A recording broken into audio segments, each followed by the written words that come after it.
Morning, Rasheed. Morning, Carmen. Good to be here speaking to you. Good to have you in Banyan. Yeah, thank you for having me. Well, it's always good to have you here. This episode is a special episode because it's Asian business owners episode and also entrepreneur stories episode. Yeah. It'll be interesting to have two people running a podcast speaking, because normally I feel like I'm interviewing. This will be an interesting discussion. Yeah. So for you listeners who are listening to this episode, please know that I haven't prepared anything compared to my episodes. Usually I prepare the questions, and this time it's completely authentic. So let's see if you want to introduce a bit more what we're going to talk about. Yeah, it's funny because I did a little bit of preparation. I reached out to you a couple of weeks ago and suggested that we have a discussion together. And something that I've been thinking a lot about is finding your voice. Yeah. And I think it's a journey that a lot of people go through, and I'm pretty sure that you've been through it and I've been through it as well. It's funny that my voice is a little off today, but anyway, I'll find it as we speak. But or you'll lose it, maybe. Or I'll lose it. But yeah, I think it was just something that was really, really top of mind for me. And I guess it resonated with you also. Yeah. I love when I get a text from someone that says, I have an idea. I want you to talk about it. It's so exciting to me. And this is what you said in your text message. So I came here and you said, I think we should do something together with the podcast. The reason I reached out to you was I kind of feel like finding your voice is having the confidence to do things like that also, is to reach out to people. You have something to say and you say it, you're not scared to say it. And so when I was kind of thinking through this finding your voice thing, I was like thinking about people who'd reached out to me. The connection that we made was because you reached out to me. Yeah. And so I kind of, when you say I kind of know you, I kind of felt like you've been through this journey. Yeah. A little bit. And you reached out so authentically because, we all get a lot of people reaching out to us on LinkedIn, and sometimes you're like, this is definitely someone who wants to sell me something. Yeah. And you don't accept, or there was nothing to sell. There was nothing to sell. It was just an authentic, hey, I'm in Hong Kong. I speak to entrepreneurs. Yeah. You work with entrepreneurs. Maybe we should connect and see if there's something we can do together. And we've done a few things together, but we've never actually sat down and had a discussion. So I thought, this would be a good one. Yeah. Yeah. Yeah, about finding your voice, I guess it's a journey, and it starts when you decide. We hear a lot about like wake-up calls, things like that. I'm not saying it's not true, but I'm just saying that if you're waiting for a wake-up call, you just make things happen. For example, I don't really believe in luck. I'm not lucky to be here today. You just pave the way towards your goal. Yeah. I think there's no such thing as luck. It's usually it's a lot of work. And then once you've worked so much, things start to get activated. Yeah. And you meet a lot of people. So of course, maybe someone in the crowd will want to partner with you or do something with you. And it's not luck. It's just that you put yourself out there. And I guess when you find your voice, you're not scared anymore to do all of these things. Yeah. You know what I mean? You're not scared to reach out to strangers. Yeah. You're not scared to be on a podcast talking about entrepreneurship. You're not afraid because it's really your authentic self. Yeah. It's super interesting because I think about luck in different ways. Like winning the lottery would be luck. Yeah. Right? 100%. And that doesn't happen to 99.9% of people. I believe in luck, but only so far as you make your own luck. Like exactly. When you put yourself out there, it's amazing how sometimes the universe delivers. Yes. But you've got to put yourself out there, and you've got to accept that sometimes the universe isn't going to deliver. Yeah. And you still got to go and keep putting yourself out there. I like universe better than luck. Yeah. I like that word better. Yeah, it's interesting because you also you talked about, how did you say it? You kind of said that, don't wait and you have to do things. And I completely agree with that. But one of the things, I was listening actually to a podcast on the way in, driving in this morning. And one of the things they were talking about is the transitions in your life. And I feel like at those transition points is when you really have that opportunity to express yourself and find your voice. And I say that to my kids, like when they left high school and my daughter went to university, and I'm so proud of her because she went off and I said to her, you have an opportunity to be someone different to what you were for the last 7 years in school. And I think she's really embraced that and grown into herself. And I kind of feel like when you leave school, when you go into your first job, when you leave your first job, you know, you leave university, there are those transition points in life and you almost have to stand up. Yeah. I don't know, but for you, I would guess, and you can tell me, but moving to Hong Kong was probably a big one for you. Yeah, that's the least we can say. Yeah, it was a big one. For the listeners, if you don't know, but I'm French and I was living in Paris my entire life. I had a few expat experiences, but as a student, so I think it's important, but it's different. So that was like traveling, expat experiences, or meeting no, I people? was studying in okay. Ireland for a year. Okay. And then I spent a few months in the US. Okay. So I had this, let's say, this taste for adventure, for going abroad on my own. It's something you build. It's like a muscle, you know, to put yourself out there. It's another way of stepping out of your comfort zone, you know. And actually, when I arrived in Hong Kong 2.5 years ago, time flies, almost 3 years now, everything changed. So I changed not just country, but like continent, culture, from Europe to Asia. The gap is huge. I still don't speak Cantonese. Don't worry, I was born here and my Cantonese is not great. I was in corporate. Yep. I was in digital marketing in a big company in Europe. Now I have my business, so I had to quit my job. All my friends, I had to make new friends. Yep. Well, I kept my friends from before, but you need to make new friends to build your network. I got married as well. So every status of who I am has changed. Like my marital status, my job status, my everything. Yeah. And I'm happy I did this, but I'm happy time has passed. Yeah. Because I'm not gonna lie, it was tough for on the mental health standpoint. I went through hard times. Yeah. But you come out so much stronger, right? And this podcast as well that you started, Asian Business Owners, it's part of that whole journey, right? And looking for something that you really wanted to do. Yeah.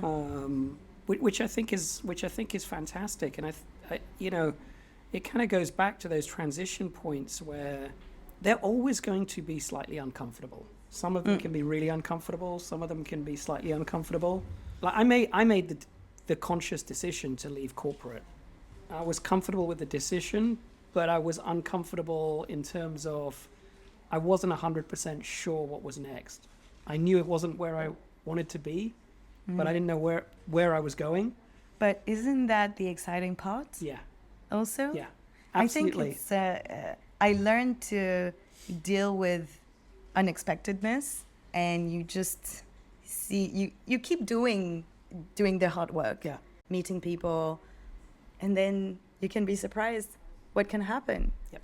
And I think that's so much more exciting that just, well, I have nothing against corporate world, but it's just that you know what is going to happen, or maybe you'll get that promotion.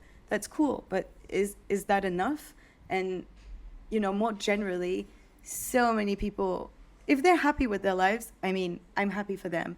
But they grow through life, and in 20 years, they kind of know where they'll be. They are married, they have this mortgage to pay, they have this corporate job that they don't really like, but it's okay, you know? So they have all of this, and they know exactly the direction they're going. And I think it's, to me, this is scary, and this is the biggest risk of all. And to them, what I did was such a big risk that I took. But for me, it was like, I can still go backwards if I'm not happy in Hong Kong. I can still go back to France. Nothing is forever. Yeah. So when you think like that, I think you're free to take so many more risks. Yeah. You know? It's so interesting because I think So you left corporate. yeah, Like, I'm 32. I left corporate. I was like 29. For you, you were, I was in my mid-40s. wow. So I'm going to be 52 next week. So that's even more. Yes and no. So I would say there's a big difference in the sense that I felt that was in a financial position that I could leave. So I didn't have that pressure. Okay. Yeah, it's true that it's a big pressure. And I can say hand on heart, I would be better off financially if I'd stayed in my corporate job than if having gone into entrepreneurship, but I don't think I'd have been happy. And I think I'm far happier doing what I'm doing now, being around the people that I want to be around, making the decisions that I want to make, Yeah. doing the things that I want to do. Yeah. Because I had an amazing corporate career. I loved it for so many years, but 22 years, you kind of feel institutionalized, you know? And How so? well, every living hour, I was either dedicating to my job or my family. Okay. And so my influences were quite narrow Okay. in a way. I wasn't meeting new people. I was working really hard. I was in this bubble. You kind of, in the US, they sort of say you're drinking the Kool-Aid, you know, which is like the top-down direction of the company and what we're trying to achieve. And it's great when things are really good. And then when things get tough, or when you start to realize that you can't make the decisions that you feel are right anymore, that's when you kind of lose your voice a little bit. And I think for me, it was the right time to move on. I took a lot from it that I've taken into my entrepreneurial journey. Yeah. But I'm far happier today, and I feel like I've grown a lot. And I'm sure that you feel the same, that since you've come to Hong Kong, all of the challenges have helped you grow. Yeah. You're a stronger person. And as an entrepreneur, every entrepreneur that I've spoken to deals with challenges every single day, deals with problems, deals with being uncomfortable, right? Yeah. And you just get comfortable being uncomfortable. Yeah, exactly. Yeah. You know, and it's like even starting a podcast. I mean, when you started your first podcast, you know, what was that like for you? I would say exciting, but also you know that you're going to do something new for the first time. Yeah.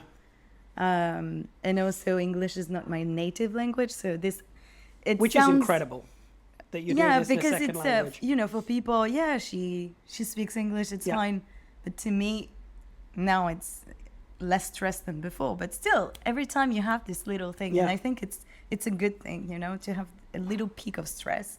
But I felt not legit to do it because I'm not a native English speaker, so that's another challenge. But also because I was a new entrepreneur, you know, I was like, who am I to talk about entrepreneurship? Yeah. And you don't need to be Jeff Bezos to talk about entrepreneurship. And in a way, you have so much more to learn from normal people than from Jeff Bezos and Mark Zuckerberg, because their life is like so different. You can't, I'm not saying you can't learn from them, but it's just too far from your day to day. Yeah. Whereas every time I have a guest in my podcast, I learn something, or I'm inspired by their stories, or, you know, the other day I was a bit down. It happens. You have good days, bad days. It's just life. And I think entrepreneurship is a metaphor of life, maybe, because you have goods, bads. You go through shit in your life, and with your business, it's the same thing. So maybe, I guess, I would be curious to know if there's a study of how entrepreneurs handle struggles in their personal life. Do they handle it better than corporate people? I don't know, but I would be curious to know. You know what I mean? Yeah. That's a really good question. I have no idea how entrepreneurs handle struggle in their personal life. I know that every single entrepreneur that I have spoken to has struggled with their business. Yeah. Every successful entrepreneur. And for me, listening to people you've spoken to on your podcast, listening to people that I've had on mine, listening to other entrepreneurs on podcasts, listening to the challenges that they've gone through, Makes you feel better. It makes you feel better, but it gives you that fuel to keep going. Yeah. Yeah. You know? Yeah, I agree. Every one of them, I'm thinking back to some of the people we've had on Entrepreneur Stories, and the way they started, and it was always scrappy. You know, it was always really messy in the beginning, and from the outside, everyone looks in and kind of glorifies it and thinks, wow, these guys are doing so great.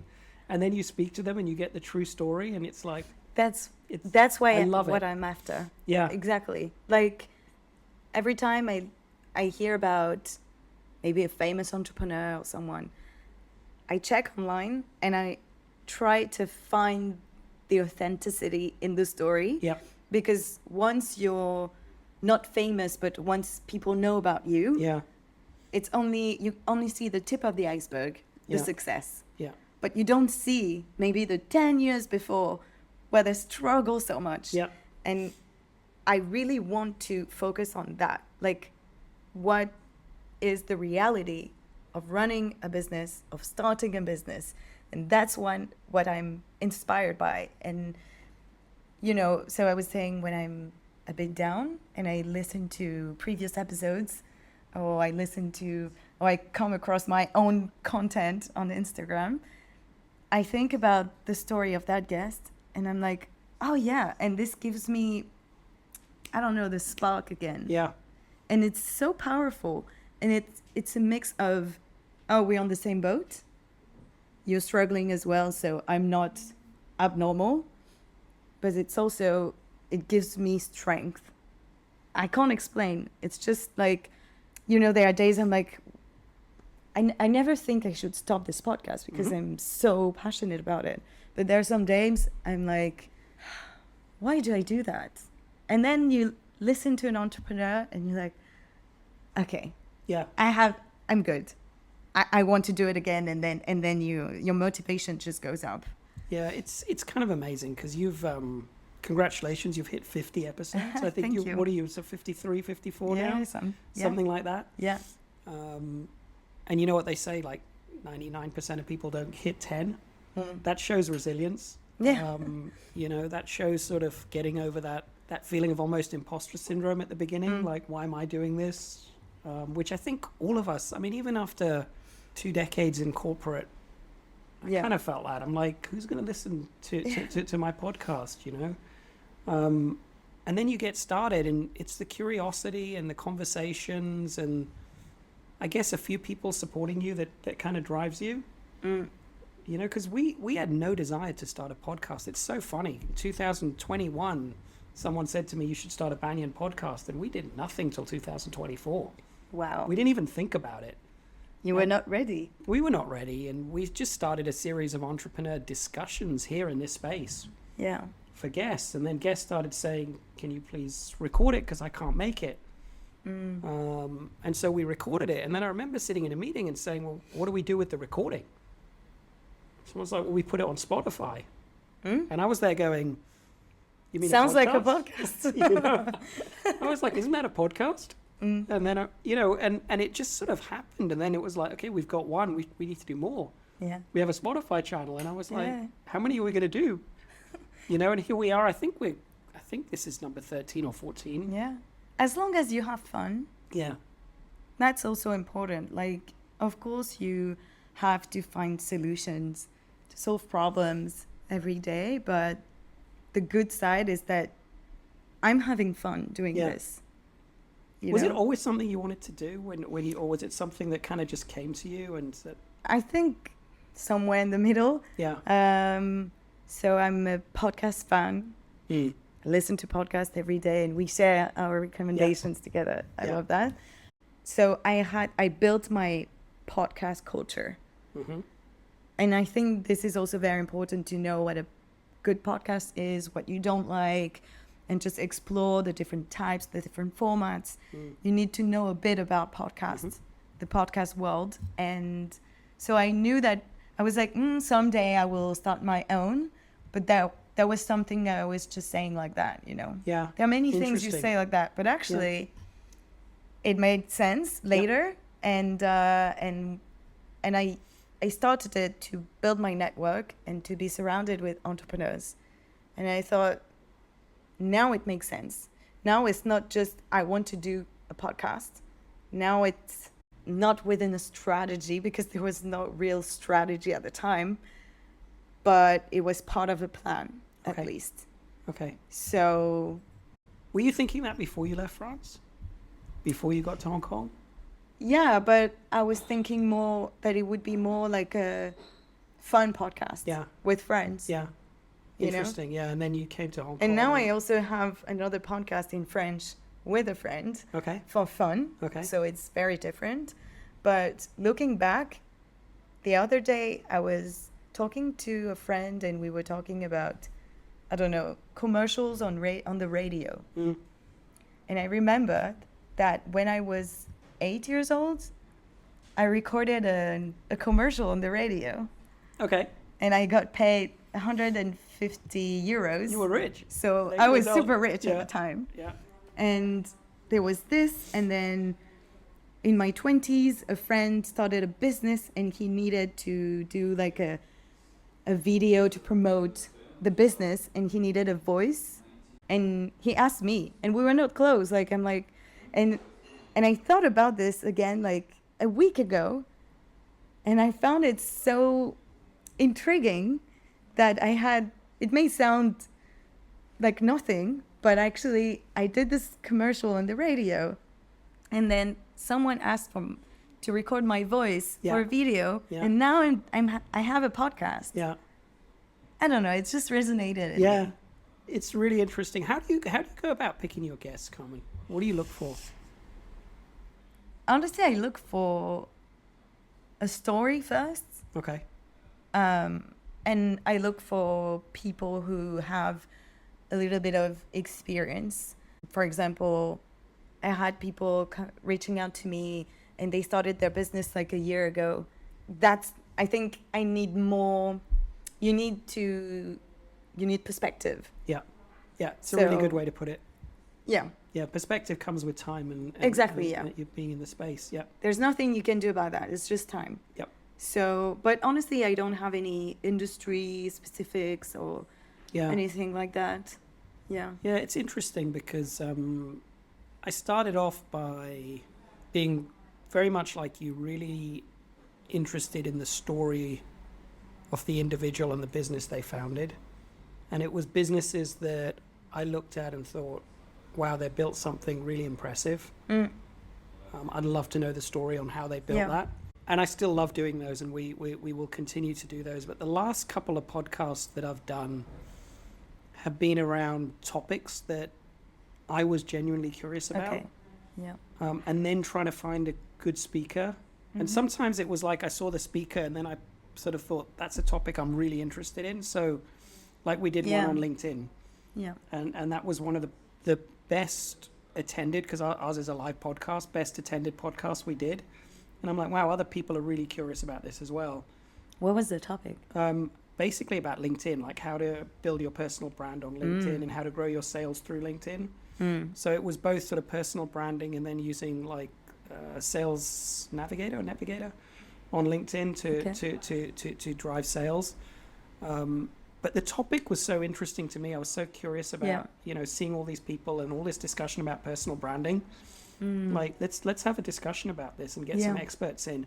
And then yesterday we had an AI expert that we spoke to, which was really interesting, because I was like, if we want to be relevant in our business in 5 or 10 years' time, I know everyone's using some large language model or another for different reasons, but it's not like part of our culture. Yeah. It's not something that we have any strategy around. Yeah. And so just to get someone in to talk about that, I thought that was really interesting for me, but would also benefit other people. Yeah. So it's kind of working both ways for me now. I kind of look at the topic and say, like, LinkedIn was a good one. We did one on women's health as well, which, I've got a wonderful group of ladies working for me. And I was really curious about that as well. Yeah. So I think it's kind of evolved a little bit, which is kind of nice as well to see it growing. Yeah. But I still go back to, I want a founder and an entrepreneur who's the expert on the subject. Yeah. To stay true to where we kind of came from. And it's very much about learning. And I guess if you're curious about a topic, I'm sure other people would be curious about it. But back to what we were saying before about struggles in life and in entrepreneurship, I feel like so far my journey is very much an introspection. I learned so much by myself. So what did you learn about yourself since you have a business? Or did things change in your behavior, the way you apprehend things? Yeah, for sure. I'm far more resilient now than I was. I think you can get comfortable in corporate. And I think sometimes that can be dangerous. To be too comfortable? To be too comfortable. Why? Because I think you stop growing. You stop being curious. You stop pushing your boundaries. And every time I've done something that I've been proud of, or that I've sort of thought that was fantastic, I really learned something from that, it's because I've pushed my boundaries. Yeah. I've approached someone, I've tried to get into a new business, I've tried to do something a bit different. Having discussions like this, starting your own podcast, you know, it kind of pushes yourself outside your comfort zone. Suddenly you're talking and you're putting it out there for anyone online who wants to listen to it. I don't think I could have done any of that at corporate. Yeah. And I think like I said, I think you find a new identity.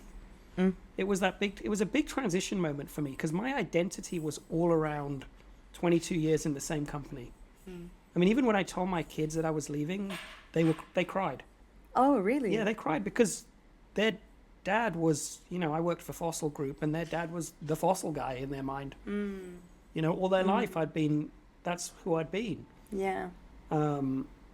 I guess if I ask them now, they love what I do. I mean, you know, they love coming here. They love, you know, hearing the stories, all of that kind of stuff. But at the time, it kind of was my identity. Yeah. And I guess also, there's two things I want to talk about. The first one is that I think it's part of who you are, as well as you're part of a group when you're in a company, when you're in corporate. And I was in a company before, and I was part of a team. It was a great company. I really liked it there. I had a great time there. I spent 4 or 5 years working there, and I had this feeling of belonging. Yeah. And when I started my business, and it's been, you know, when it was only a few months here in Hong Kong, I felt lonely because I was no longer part of a company and a team, and I was far away from my friends. So the two things at the time was a lot for me, and I felt so lonely. But also, I'm fine when I'm on my own. Yep. And I think you gotta be comfortable being alone when you have a business, because otherwise, if you really need, you know, there are people, they all the time, they need to be surrounded, to be in a team, if you're like that, tough. Totally understand that. I was surrounded by people every day that I knew well. I had mentors and leaders, and suddenly they're not there. It's so comfy to, you know, you arrive in the morning, you go to the coffee machine, and you know your colleagues, and you love when you have the chance to like your colleagues. It's not the case for everybody, but it's so comforting, you know? Yeah. It's taken us a long time. We're 7 years into this journey, but one of the things I love about it, Carmen, is that now I can surround myself with the people I want to. Yeah. You know, and the people who inspire me. And that's a huge privilege, actually. You feel free. That's a huge... I feel free, but I feel very lucky and very blessed that the people who I have around me now every day are people I want to be around. Yeah. You know, I come to work and I'm looking forward to seeing my team. I agree. And that's a huge privilege, and also it's also a huge source of inspiration, actually. To see them growing and to grow with them. Yeah. You know, that's a really, really nice thing. Where do you go for inspiration? Where do I go? Well, I'm always listening to a lot of podcasts, reading, watching videos. I just consume a lot of content. Yeah. Always. Yeah. I take a lot of notes as well. Like, I have notes everywhere. Interesting. And it's not, I think notes are not meant to be read again. Yeah. Yeah. It's just you put things out there. Or when I'm listening to a podcast, sometimes I take notes. And then by taking notes, it gives me ideas a few days later. Yeah. And this is how because I feel inspiration means that you need to feed your thoughts with something. Yeah. You can't create out of nothing. Yeah. Even, I guess, artists, you need to go into museums to see other artists' works, to get inspired, to feed your thoughts. Yeah. And you need that fuel. So I listen to a podcast. When I came across someone, that is inspiring to me, I try to learn how they did that, or learn from a company that is inspiring. And then, taking notes, talking to people. Mm-hmm. And sometimes a deep conversation will trigger ideas or things. Or so it sounds quite vague, but I don't think I guess I found inspiration in everything. Yeah, I don't think it's vague at all. I get so inspired by listening to podcasts and then following those guests on their different social media platforms, the ones that really resonate with me. And it's interesting, I was just saying the other day to someone that I'm really happy with my social media feed at the moment. Mm-hmm. Like, I found a whole bunch of people that I really take inspiration from. Yeah. And their stuff just keeps popping up on my feed.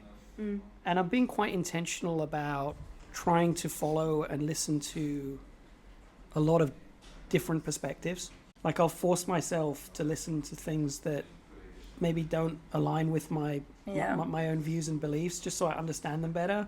Yeah, exactly. And that's how yeah, I finding podcasting or finding podcasts, which probably was about 4 or 5 years ago for me, it's been huge, because the only time I have alone is when I'm traveling to work or in the gym. Otherwise, I'm with my team or I'm with my family.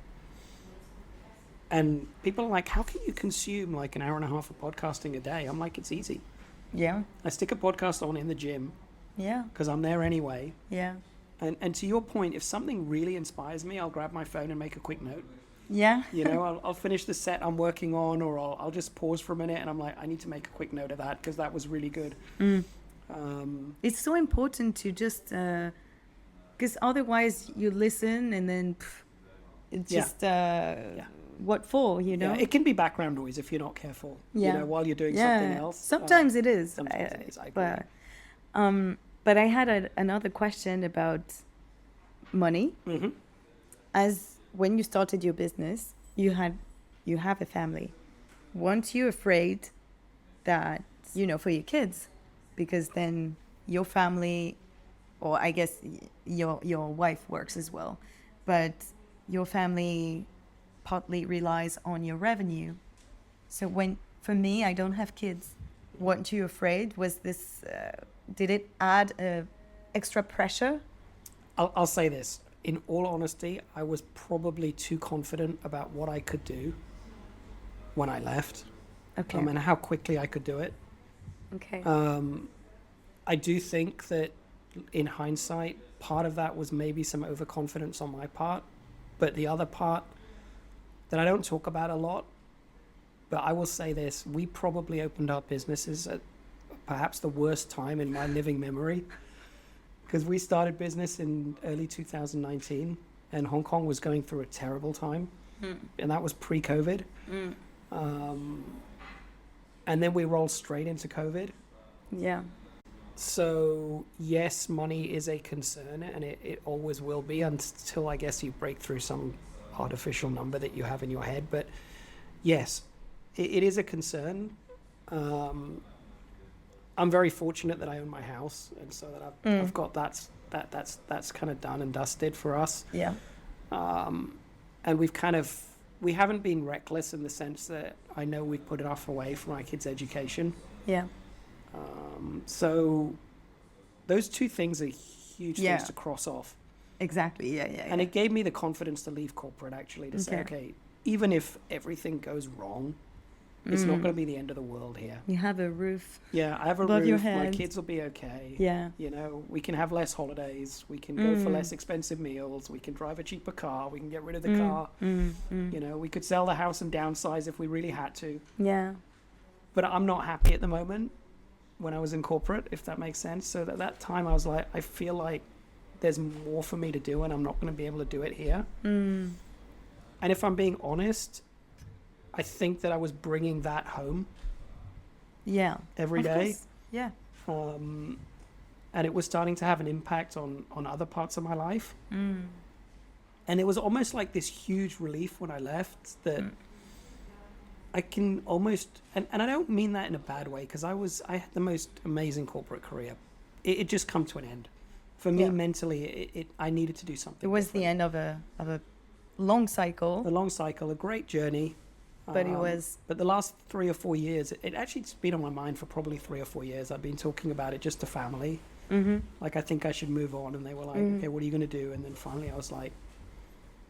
I don't have a business plan, but let's see. And it honestly, it was an epiphany. I met someone, I was so inspired by them in the Philippines. I've told this story before, and I decided in the Philippines that night that I was going to resign. Wow. I flew home on Friday night, told my wife on Saturday, told my parents on Sunday, and resigned on Monday. And it was just, but it'd been building. Yeah, it was not a instant decision. But then on the night it felt instant. Like I remember I did not sleep that whole night.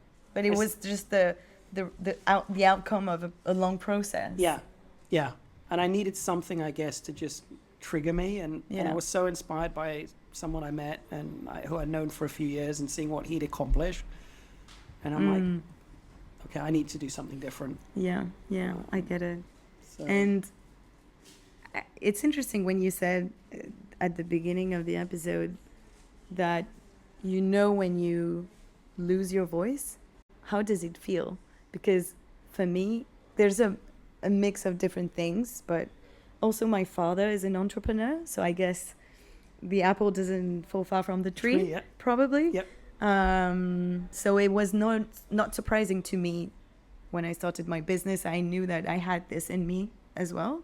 But also at work, it was complicated, and I felt just like my values were not respected anymore. And I have strong values, so to me it was a big deal. And then I just felt like you don't feel at ease, you don't feel like you're giving the best of yourself, and you're just wandering. And this is how it felt for me to lose my voice, and now I can realize that I found it again, but it's a different voice. I think it's super interesting, and the way you described it resonates with me, because I joined corporate in my early 20s and left in my mid 40s. Out of those 22 years, I would say 15 to 16 years, I was in a super fast growing company. It was super entrepreneurial, or intrapreneurial as they used to say, and I had the ability to make decisions, and I could see that I was impacting the business, sometimes right, sometimes wrong, and I'd learn from it. But I was given, I don't know, the rope or the flexibility in many instances to do that. You had an impact. Yeah. You were not just one person from the crowd. Yep. And then it started to change. Business got tough for many reasons. The consultants started to be brought in, and suddenly I was like, I'm actually having less impact in my mid-40s when I feel I know so much more than I did in my 30s. Yeah. And I'm just no longer having the impact. And when I do voice my opinions, suggestions, ideas, they're not really being considered. Because the direction is being set by head office or whatever. And so you kind of get to the point, it's like, well, okay, I may be right with my ideas or I may be wrong with my ideas, but I've been doing this for 2 decades. I don't want to be the guy who just implements anymore.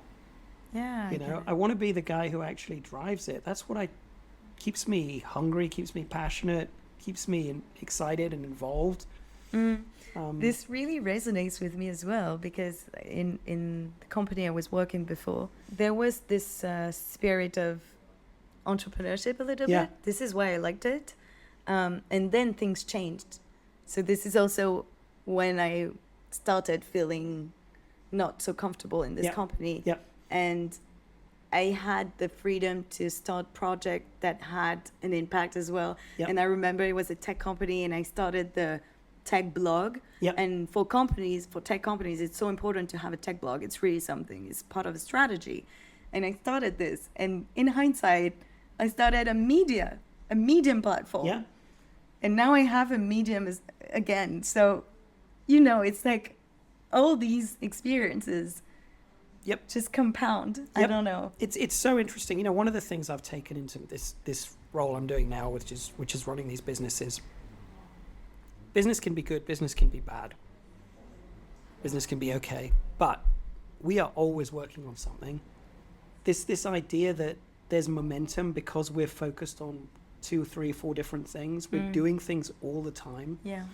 And the team is driving it and has ownership over it. Because I don't want them to ever feel like I kind of felt, where I didn't have the ownership over it anymore. Yeah. I was doing what I felt like I had to do because someone else had decided that this was what we had to do. Will you go back to corporate one day? I can't. No. I don't think I could ever do it, honestly.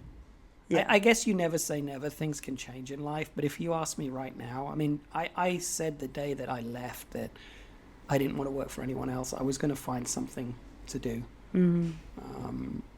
I love the freedom that entrepreneurship brings. People think freedom means you work less. I think you actually work a lot more. Yeah. I don't use freedom in the terms I can go on holiday and I can sit on the beach. You're never really on holiday. No, but I can do what I want when I want to. Yeah. I can choose what to do and what not to do. Yeah. I can choose who to work with and who not to work with. I say it often, and I hope it's okay to say on the podcast, but it's like, I don't want to work with assholes. Yeah. And so sometimes I look at it and say, just doesn't feel right. Even though the business opportunity may be there, I'm not so sure I want to do this because it's the wrong energy for me now. Yeah. Yeah. Yeah. And we're so blessed with the people we work with, both our suppliers, our customers, our members here. Yeah. That's freedom. Yeah. To me. What advice would you have for someone else who wants to find their voice or start a podcast? If they want to start a podcast, well, just go for it. Yeah. Just don't be afraid of the technical part, because usually this is what people are afraid of. Yeah. But it's nothing. I promise, it's nothing. There's nothing difficult to do. If you have a MacBook, go on GarageBand. That's free. So easy. Yeah. Just hit record. That's it. Like, this is still what I'm using now. Okay. You don't need more. And if you want to do a video podcast and you have an iPhone, boom. Just do it. You have all the equipment and you buy a mic. Okay, I can help you with which mic to buy, but it's honestly the hardest part about a podcast is consistency. Yeah. I commit to release an episode every week, and there are some weeks I'm tired, there are some weeks I'm like, I don't have a guest, but you work things out.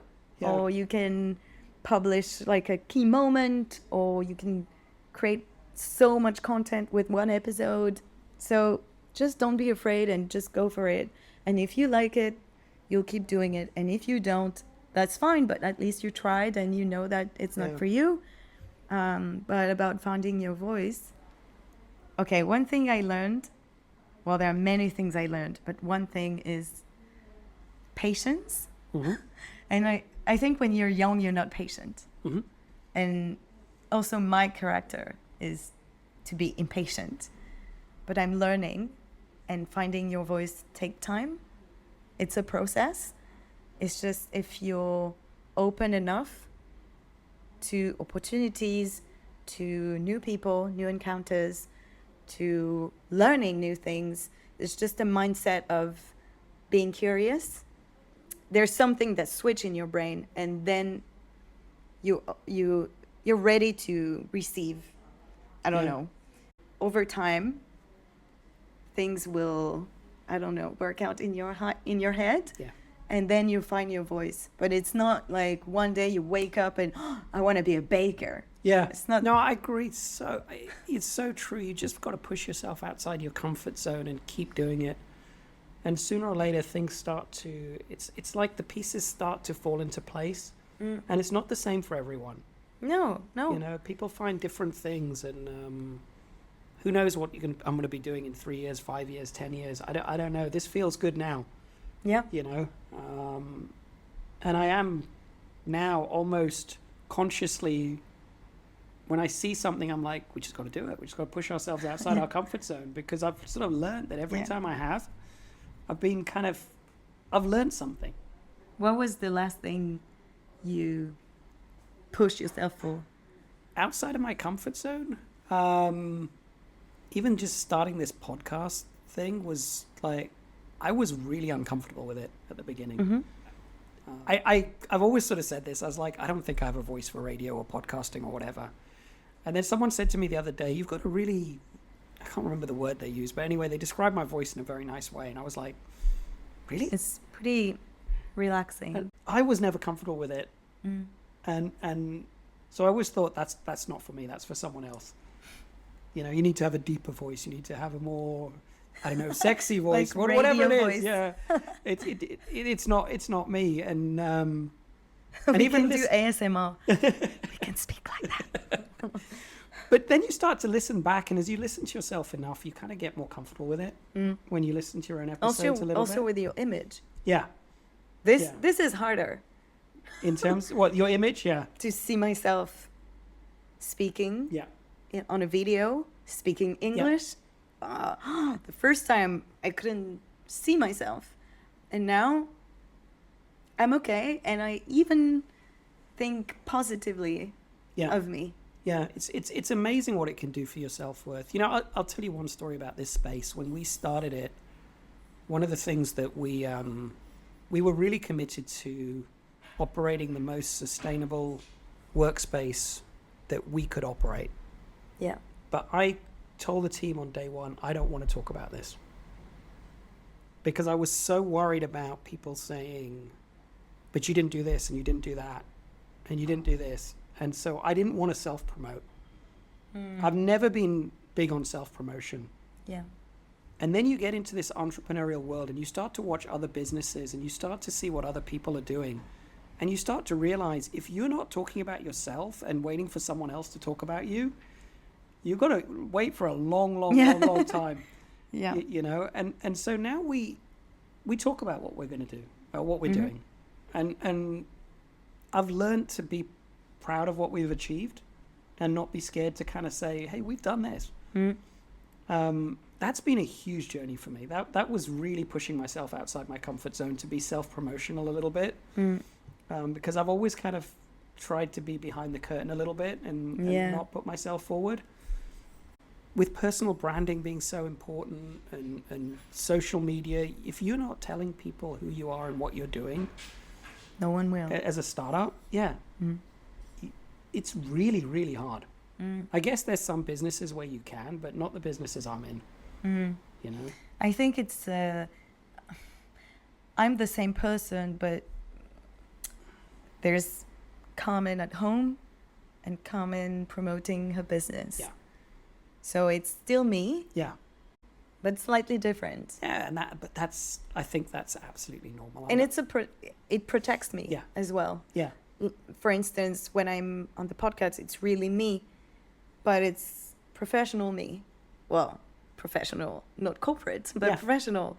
So it's still authentic, but otherwise, you know, if you get critics or things like that, negative feedback, and it's your personal you, then it's dangerous, because then you'll take it personally.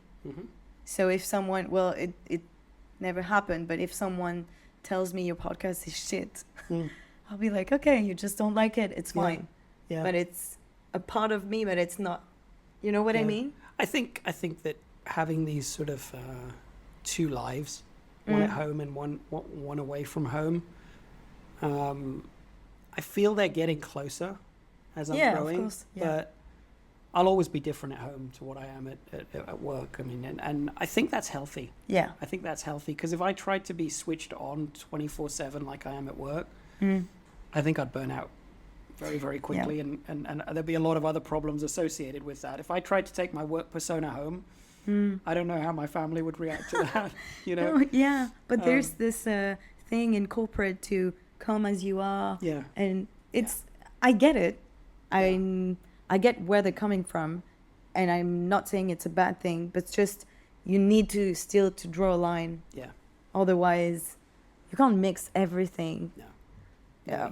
And I'm saying that because I know that when you have your business, things got mixed a lot. Yeah. But Yeah, it's an interesting it's an interesting dynamic, and I think that I used to bring work pressure home more when I was in corporate. Okay.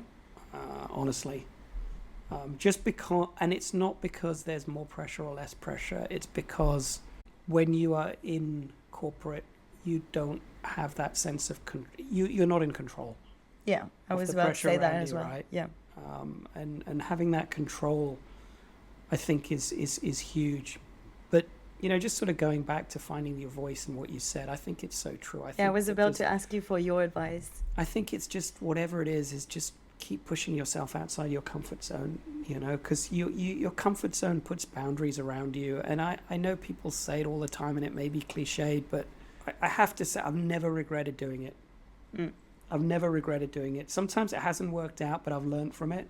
And stepping out of your comfort zone doesn't mean you have to do it every day, or you have to do it like 100%. Yeah. It can be, I don't know, once a month you're doing this thing. Yeah. Or it doesn't have to be, I don't want it to sound like another thing you have to do. Yeah. Because we have so many things to think about. Absolutely. It's just like, I don't know, there was maybe this hot yoga class you never tried. Just go. Yeah. Just go. And that's stepping out of your comfort zone. And it's not a huge thing, but maybe you will meet someone there, or maybe, I don't know, it will trigger something. And it's the little things like that. So stepping out of your comfort zone doesn't mean you have to quit your job, move to Hong Kong, and get married. No, absolutely. It's like going to the gym, right? The first time you go to the gym and everyone's like huge and lifting weights, and you don't know how anything works, and which button to press on the machine, or how to use the weights. And you feel like everyone's looking at you. And actually, no one cares. is. Yeah. No one cares. And I think it's the same thing here. It's like, if it doesn't work out, honestly, no one cares. And you've learned something from it. Yeah. You're the only person who's going to take control of your life. No one else is going to do it for you, right? It's something I try and tell my kids all the time. And sometimes they roll their eyes, but I know the message is getting through. At the right time, they'll be like, okay, I need to do this. Yeah. Because the message will be stored somewhere in the back of their heads. It's fine when they roll their eyes. I can deal with that. Maybe they'll have their own businesses. Maybe they will. Let's see.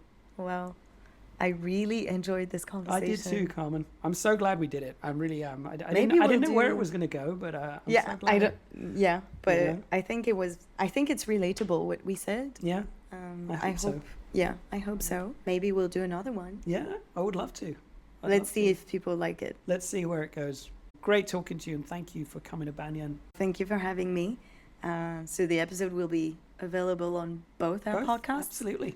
Absolutely. Yeah, on both podcasts, and everything, all the something from it. Yeah, all the info will be in the description. But yeah, please, if you have any comments or any feedback or any questions to keep the conversation going, we would love to hear from you. Absolutely. Would love feedback. Yeah. Awesome. Cool. Thank you, Carmen. Thank you.